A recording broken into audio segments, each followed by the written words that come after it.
Hello, my name is Jeremy Cash. I am a junior here at the University of Texas at San Antonio. I am from a small town in Dallas called Irving, Texas. That's where I went to high school at MacArthur High School. I am a double major in political science and communication. After graduation, I plan to attend law school, hopefully at Southern Methodist University in Dallas, Texas, where I'm from. For my hero story, I'm going to tell you about a time when I was a hero in my professional life. When I was a senior in high school, I got my first job working at Family Dollar in Irving, Texas, as a customer service representative. So basically, I was a cashier at Family Dollar. I got to ring up customers, help with inventory, and also it was my job to catch the thieves. Um, the most common thieves that came into the store were people who really weren't that smart, and so they would come in with huge jackets in the middle of the summer or huge empty purses, and they would always try to leave with their coats and purses full of stuff, and it was obvious that they were stealing. And so you would just take all the stuff they were stealing back and kick them out of the store and tell them never to come back. Or if they were like a repeat person who was always in your store stealing, you would call the police. And so it was always easy to catch people who came into the store to steal like that. But there was one night in particular when my resolve for catching thieves was tested. I I was working the closing shift with one of my assistant managers, Josefa Ortega, and in the middle of the shift, I got a phone call on the store phone from an individual who was claiming to be an administrator from the Family Dollar corporate headquarters. And so he told me his position, his name, and he told me that he was calling to make sure that our systems were still working properly. And so I didn't really think anything of it. It was a little strange that someone from corporate was calling after 5, which usually doesn't happen, but stranger things have happened. And so he told me to go over to the gift card area and grab 5 Visa gift cards. And so I did. And this is when things kind of started to sound strange.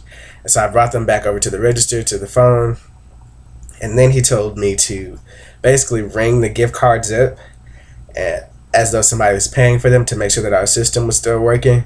And then he also told me to give him the credit card number so that he could go into the system himself and reimburse our store so that it wouldn't look like we came up short. Of course, this didn't sound right to me, and so I brought my assistant manager over to talk to him. And for some reason, she was falling for his whole spiel, and she started to do it. And I told her to wait, and so I called Brenda, our store manager, to just because it didn't sound right to me. Just to make sure that we did everything by the book. And so when Brenda got on the phone, I told her everything that was happening. I told her everything that the guy had said, and of course she said that didn't sound right. And so then my store manager Brenda asked me to ask the individual what the Family Dollar corporate password was, and we were both surprised when he knew the corporate password. Then she continued to ask him questions that you would expect an administrator from the corporate office to know, and he knew all the answers to these questions.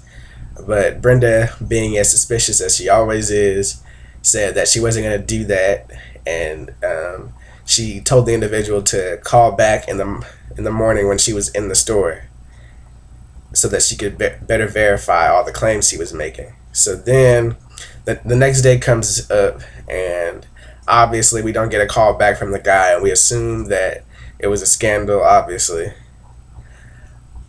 The next week, we were notified that 6 stores in our area had fell prey to this obvious scam, and 6 individuals at 6 different stores had given the guy the credit card numbers, and he had basically stolen $1,500 from each of these stores. He and so, needless to say, all of those people who gave him the credit card information were fired. And then the next week, our district manager for all the Family Dollar stores in the area came in to talk to me about the whole situation. And then once the interview was done, she gave me a $50 gift card to Family Dollar and congratulated me on the job well done. Then The next week, I found out that my mom's store, because she's also a family dollar manager, had been tricked into this, and one of her best assistant managers had been fired, which is really tragic.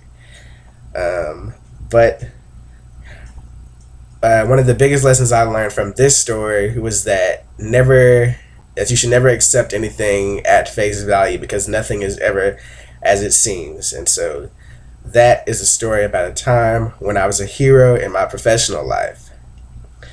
My top three goals for this course are a first to become proficient in self-learning, because I'm taking 3 online courses next fall, and so I feel like this course is a really good test for what I should expect next fall. Second, I want to get an A in this class to keep my GPA high.